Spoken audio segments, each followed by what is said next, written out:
Hey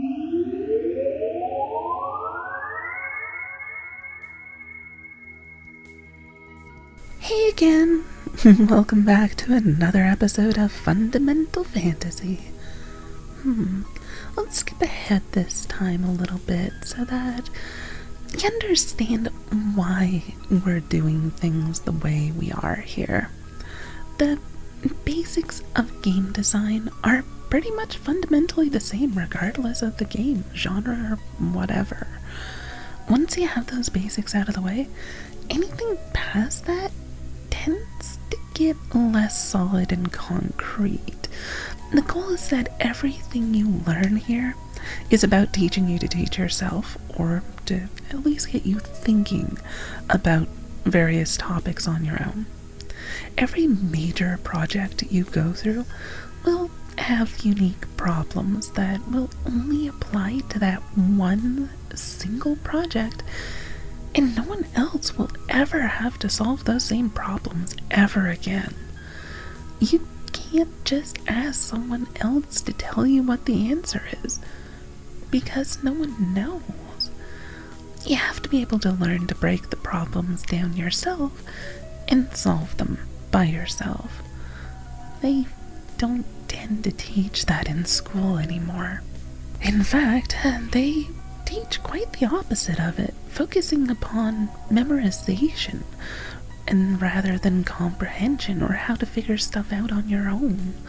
So this is probably a rather alien concept to a lot of people, unfortunately. As such, the next 2 weeks we're going to do a semi-quick crash course in problem solving and how to look up the resources you need to answer your own questions. Or in short, you're gonna learn how to teach yourself as you go. So, first off, the thing you need to realize is that pretty much everything which has ever been built in human history had at least one person who figured out stuff for the first time. Even things like classes you take on any given topic originated with someone figuring out the information originally. You can't rely 100% on citations. You need to be able to build things yourself. Those school classes didn't just pop out of thin air.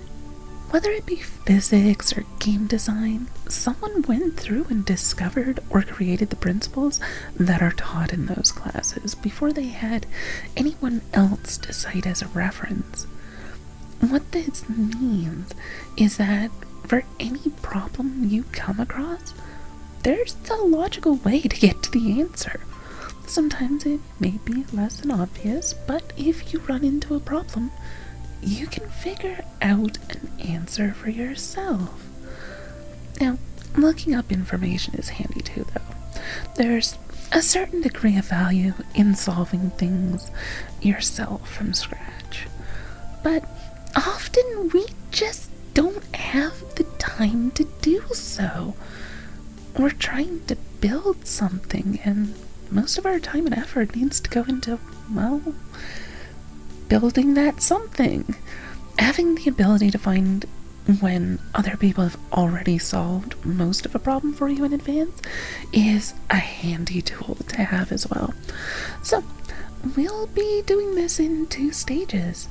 The first stage will be problem solving. The second will be research. And I think we'll break this up into 2 episodes. So, let's get into problem solving. Now, there's a lot of different ways to go about doing this, but it pretty much always boils down to the same starting point. Do you have a problem? What do you mean, do I have a problem? Of course I have a problem. It's a problem. Oh, wait, no, it doesn't actually harm anything. Huh. I guess I don't have a problem. Alright. Whatever, so now what? Oh, there's another problem over there. Alright, well, we'll just solve that problem instead. Wait, that's not it either. This is gonna suck, isn't it? Alright, so what's step 2? Step 2 is identify what the problem is and that you're trying to solve before going further. This sounds kind of obvious, but it's a lot less so than you might think. Often the real problem is masked by a superficial symptom. It may look like the symptom is the problem, but it really isn't. What you want to tackle is the core root cause of the problem, which generates the symptom. For an example of this, let's look at the Dungeon Defenders Eternity game for a second. The design team realized there was a problem with the aura abilities of the monk class in the game. It's too powerful with lots of enemies within its radius at a time. So the problem they assumed was at the root of the issue, was that its radius was too large, so it was affecting too many targets at once. This wasn't the actual problem. Their solution was to just shrink the radius so that it wouldn't necessarily hit as many targets at a time. The thing is, each new patch included more stuff, new content, higher item levels, and as the gear quality went up, so too did the aura radius again as characters gained more of the range stat. And so they were left with the same problem all over again. They had solved nothing. Alright, well then the problem is it's affecting too many targets. The next step was to hard limit how many targets an individual aura could affect, which basically meant increasing the size of the aura did nothing to help the player. Every other statistic in the game scaled indefinitely, but this was a single case that went against all the principles that every other ability in the game was based upon. What it ended up meaning was that a bigger aura radius actually became a bad thing, unable to do what its job was supposed to be.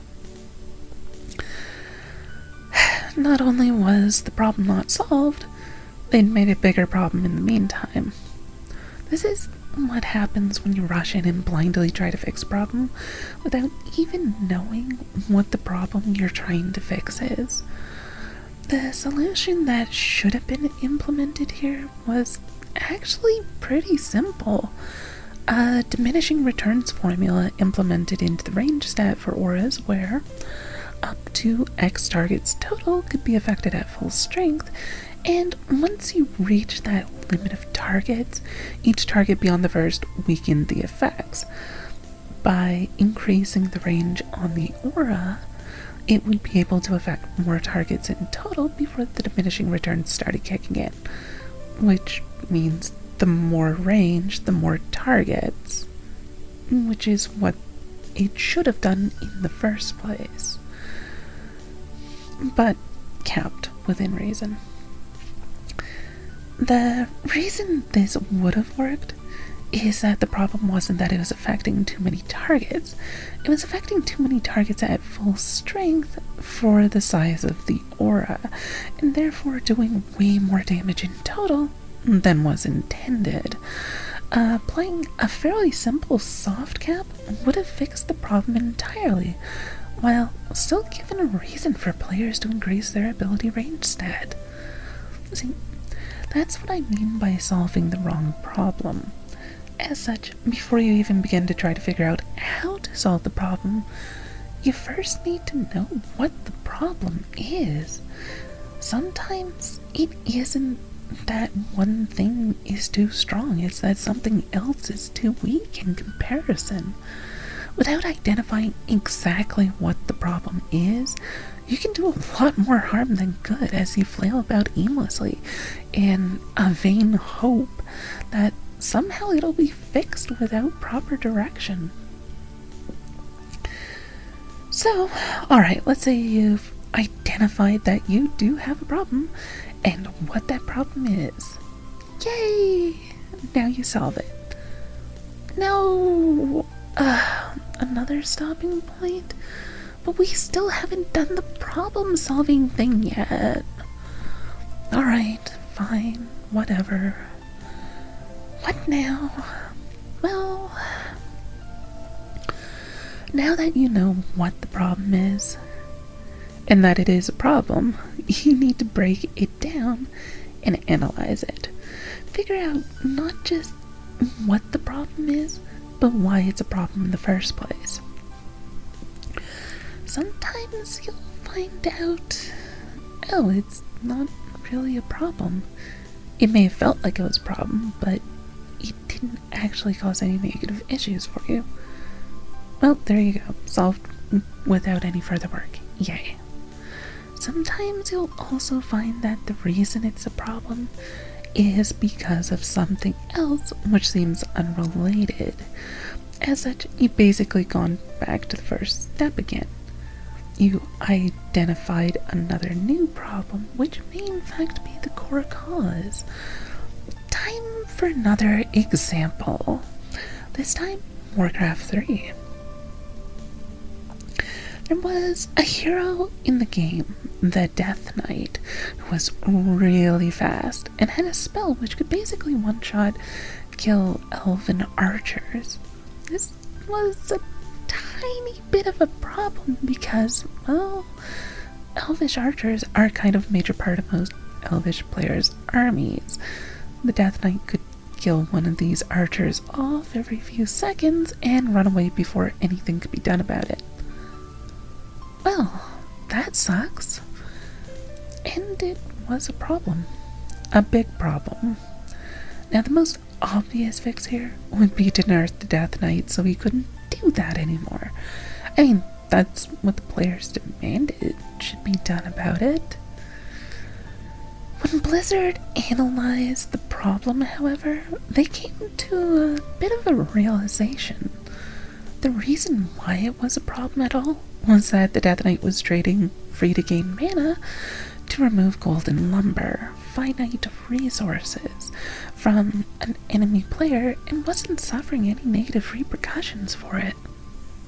Now, when you look at this problem more closely, the issue really is that one player is trading mana for enemy resources, and it's not really a fair trade-off because there's nothing they can do to stop it. The thing is, though, these elves also had moon wells, buildings which fill up with mana and can heal their damaged units based on the mana. They just couldn't do their job because the archers were dying in one hit, and you can't heal something which is dead in that game. So, with this analysis of why it's a problem in mind, the solution was simple. Increase the health of archers by 5, from 240 to 245. It was such a tiny increase that it didn't make any real difference in large-scale battles. But in this one single case, it meant that the archer would survive the initial hit by the Death Knight spell, and either the Death Knight would have to run in and finish them off with a melee attack, putting the Death Knight in harm's way, or the Moonwell could just use its own mana to heal the archer back up to full, meaning the Death Knight's mana was countered by draining the mana of the Moonwell. By understanding why it was a problem, a solution was found which actually fixed the issue in a nice, tidy manner without really affecting anything else in the game. So yeah, first off, figure out if you have a problem. Second, what the problem is. Third, figure out why it's a problem at all. Alright, now we fix it. We don't, do we? No, we don't. Alright, now what? Well, there's usually more than one way to fix a problem. Like in our Death Knight versus Elves example, they could have fixed the problem a dozen different ways. They could have reduced the damage on the Death Knight spell, they could have increased the innate spell resistance that the archers happen to have already, increased the archer's health, made the Death Knight spell a much shorter range, given the archers a small protective shield when near their base, altered how much damage spells do to units globally, so on and so forth. There's a lot of ways to fix the problem. And every one of those fixes will have complications, which affect things other than what you're trying to fix, probably causing other problems. It's like the idea that fire can solve almost any problem. True, it tends to create more problems afterwards, but fortunately, fire can typically solve those too. But then that means more problems still. And eventually, all you're left with is fire, which may or may not be a problem in and of itself. The point here is that you want to figure out what options you have access to that can fix your problem. Sometimes you're stuck with a binary effect. If it's on, it's too powerful. If it's off, it's not powerful enough. The most obvious solution would be to weaken its effect when it's on, but you'd be missing a more useful tool. Introducing the ability to have it be more than just on or off, such as implementing a new stacking feature where it applies multiple stacks of the same effect. That way, instead of being just on or off, you can have a bit of control of exactly how on or how off it really is. From a designer's perspective, you want to have at least a few options for tweaking and adjusting things. When you build something, try your best to give yourself options built right into it for adjusting how it works later on down the line, in case something doesn't work quite right. If you have to scrap the whole thing because there's no ability to adjust it, then you're almost guaranteed to have a major issue to deal with sooner or later. Anyway, so we know we have a problem, what that problem is, why it's a problem, and what options we have to fix it. Now, can we fix it? Well, that'd be too easy, wouldn't it? Yeah, it would. Alright. What's wrong this time? Well, just because you know what options you have doesn't mean you know which is the best one to use. Sometimes you might need to use several different fixes together to get the desired effect. So your next step is figure out which of the fixes you want to actually implement. Look through them, see what other problems they'll cause along the way, and how good of a job they'll do fixing your current problem.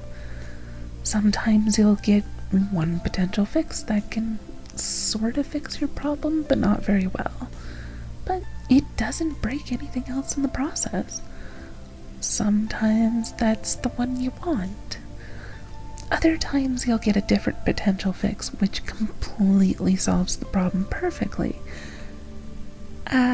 But which also breaks something else in the process. You then have to look ahead and consider how easy the consequent problem is going to be to fix. If it's trivial and easily solved, no big deal.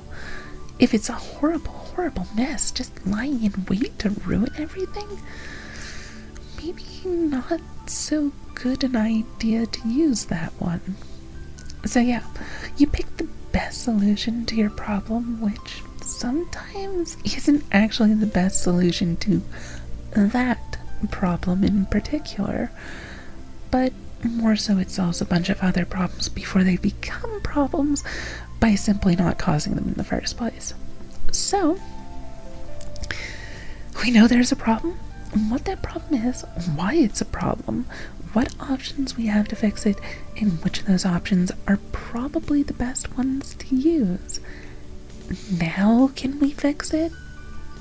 Yes. What? Wait, no, say that again? Yes. Yes, you can fix it. Okay. What's the catch? Well, it broke something else when you implemented it, so now everything's broken again. Oh, Fine. Fine. Alright. Alright, we've got this. So, what do we do now? Well, you look at the fix after it's been implemented and see if it actually did what you thought it would, and if there's any other surprises it brought with it that you weren't expecting. You don't just fix something and walk away assuming everything's fine. That's a good way to come back 5 minutes later and discover that you no longer have a house because it turned out you didn't actually install the wiring correctly. Oops.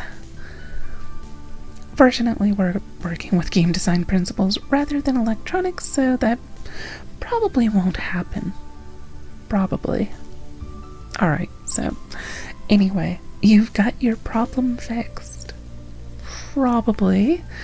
So now you run a few tests to make sure it's actually fixed and nothing else broke in the process, just to be sure. Did it break? Well, now you got a problem. Oh hey, we already know how to solve the problems now, so no big deal. Did it not break? Are you sure? Like, really sure for realsies? Huh. It actually didn't break anything else? Weird. Well, I guess you're done then. Except for that other problem over there, which is completely and entirely unrelated. Guess you gotta go solve that one too now, huh? Well, not necessarily. There's always going to be more problems to solve. You'll never, ever 100% perfectly remove all of the problems from any moderately complex project or greater scale. The most you can do is reduce the number and severity of the problems down to manageable levels, or at least small enough of an impact that it just doesn't really get in the way all that much. If you want, you can keep fixing problems forever, but the fixes eventually wind up making more problems than they solve along the way. So there's a point where you're going to have to finally call it quits and move on to working on something else. But it's all good. You now know how to figure out if you have a problem, what the problem is, why it's a problem, what options you have to solve the problem, which are the best options to fix it, and have actually fixed your problem and tested to make sure that it's fixed, and then had to deal with fixing the problems that either caused or were left over afterward. The point is, you can fix your problems effectively now. Yay! Next month on Fundamental Fantasy, we'll cover research, as in the R in R&D. You won't get much of anywhere with solving problems if you can't figure out how to research what options you have, or why it's a problem in the first place, and so on. So yeah, that means we're done for now. So with that, I'm out. I'll see you next time.